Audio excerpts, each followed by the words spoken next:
General గా శ్రీశ్రీ చెప్పినట్టు కాదేది కవితకి అనర్హం అన్నట్టుగా ఆంధ్రప్రదేశ్ లో కాదేది రాజకీయాలకు అనర్హం. కాబట్టి ప్రతిదీ అక్కడ రాజకీయాలు అయిపోతాయి. అందుకని శివాజీ వ్యాఖ్యలు కూడా మామూలుగా ఇదే వ్యాఖ్యలు వేరే చాలా మంది చేశారు. బీజేపీకి సంబంధించి చాలా మంది చేస్తూనే ఉంటారు ఈ వ్యాఖ్యలు. స్త్రీలు ఇలా బట్టలు వేసుకోవాలి, ఇలాగ ఉండాలనేది ఎప్పటి నుంచో చిన్నప్పటి నుంచి చెప్తూనే ఉన్నారు, ఇంకా చెప్తూనే ఉంటారు. దీన్ని వినేవాళ్ళు వింటారు, విన్నవాళ్ళు వాళ్ళ లైఫ్లో వాళ్ళు ముందుకెళ్తుంటారు.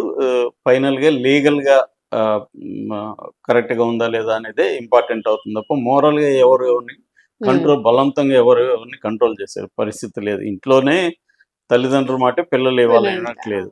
ఎందుకంటే నీ గ్లోబలైజ్ చేసేసి ఒక పక్క ఫోన్లు వచ్చేస్తుంటే ఇంకొక పక్క బట్టలు వేసుకోవద్దని చెప్పడం, దీనివల్లే రేపులు జరుగుతుందని చెప్పడం సిల్లీగా ఉంటుంది.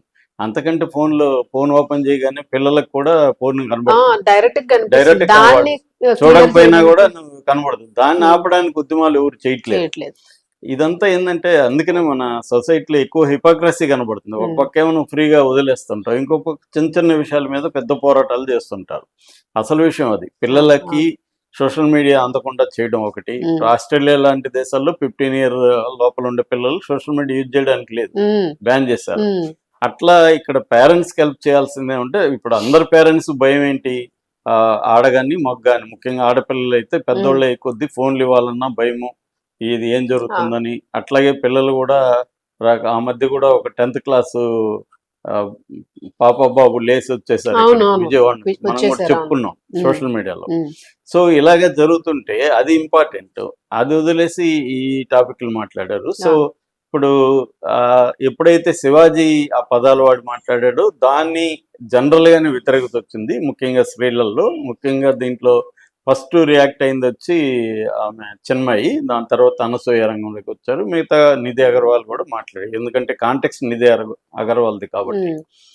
కానీ ఇక్కడ ఏమైందంటే ఇది అనసూయ వర్సెస్ శివాజీగా మారిపోయింది. శివాజీ ఇమీడియట్ గా ఆయన జాగ్రత్త పడి సారీ చెప్పేసి ఆ 2 పదాలు వాడడం తప్పే, మిగతా కంటెంట్ అయితే నేను కట్టుబడి ఉన్నానని చెప్పాడు. ఈ లోపల మహిళా కమిషన్ నేరళ్ళ శారద గారు పిలిచారు, ఆయన పోయి అక్కడ కూడా అదే చెప్పేసి సారీ చెప్పేసి వచ్చారు.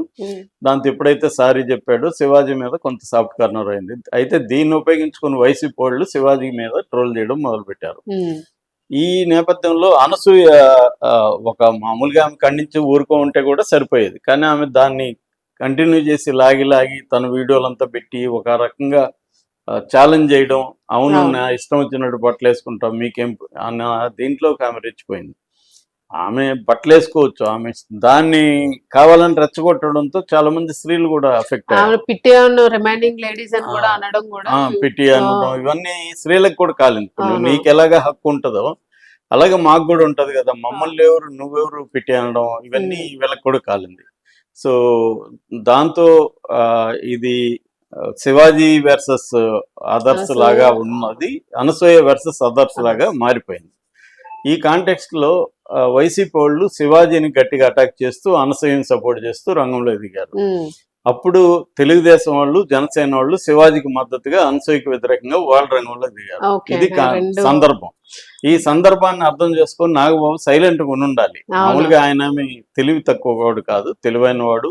నిజానికి మెగా ఫ్యామిలీలో ఏం జరిగినా ఆయన ముందుకు వచ్చి ముందు ఆయనే అటాక్ చేస్తాడు. మెగా ఫ్యామిలీని విమర్శించిన వాళ్ళని ఫస్ట్ అటాక్ చేసేది ఆయన, చాలా ప్రొటెక్ట్ చేస్తాడు ఆ ఫ్యామిలీని ఆయన.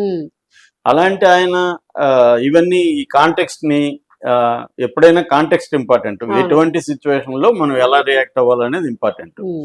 మేబీ ఆయన కూడా లాజికల్లీ సిచ్యువేషన్ పక్కన పెట్టి ఎమోషనల్ గా ఆయన అట్ అయినాడు.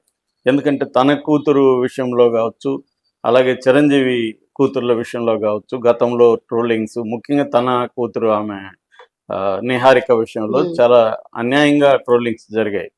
ఆ ట్రోలింగ్స్ అప్పుడు ఆయన బాగా హర్ట్ అయ్యాడు. చాలా ఛానళ్ళకు కూడా వాళ్ళు అప్పుడు ఫోన్లు చేసి మెగా క్యాంపు వీడియోలు తీసేయండి అని కూడా అడిగారు, రిక్వెస్ట్ గానే అడిగారు, బెదిరించలేదు. సో ఎందుకంటే ఈ అమ్మాయి పబ్బులకి పోతుంది కాబట్టి వాళ్ళ భరించలేక విడాకులు ఇచ్చారని, తప్పంత ఈ అమ్మాయిదని. జనరల్ గా విడాకులు జరిగినప్పుడు స్త్రీలను నిందించడం అనేది మన సమాజంలో ఉంటుంది. ఈ అమ్మాయి ఏం చేయకపోతే ఎందుకు ఇస్తాడు అని. నిజానికి తప్పు ఇద్దరిదే ఉండొచ్చు, కంపాటబిలిటీ ప్రాబ్లం, ఇద్దరు మంచోళ్ళు అయినా కూడా ఉండలేకపోవచ్చు, ఇవన్నీ ఉంటాయి. కానీ స్త్రీలని నిందించడం అనేది మన సమాజంలో ఉంది. అలాగే ఆ అమ్మాయిని నిందించడం ఇవన్నీ ఆయన తండ్రిగా బాగా హర్ట్ అయి ఉండొచ్చు. అవును. అది పర్సనల్గా ఆయన తీసుకున్నట్టుగా ఉంది ఇక్కడ. నిజానికి పర్సనల్గా తీసుకోకూడదు. కానీ ఆయన తీసుకుని ఆయన ఎప్పుడూ లేనంతగా డీటెయిల్గా ఒక 14 నిమిషాలు పెట్టడంతో అవును. మొత్తం అంతా కూడా పెట్టడమే, పైగా అనసూయని సపోర్ట్ చేయడం అది మెయిన్ ఆ, ప్రాబ్లం అయింది. అయ్యడంతో ఆయన జనరల్ గా స్త్రీలకి ఇది ఉందని మాట్లాడున్నా కూడా మ్మ్. సరిపోయేది. కానీ అది చేయడంతో జనసేనలోనే చాలా తీవ్ర వ్యతిరేకత వచ్చింది. ముఖ్యంగా జనసేన వీర మహిళలు అనేది వెరీ ఇంపార్టెంట్ వింగ్.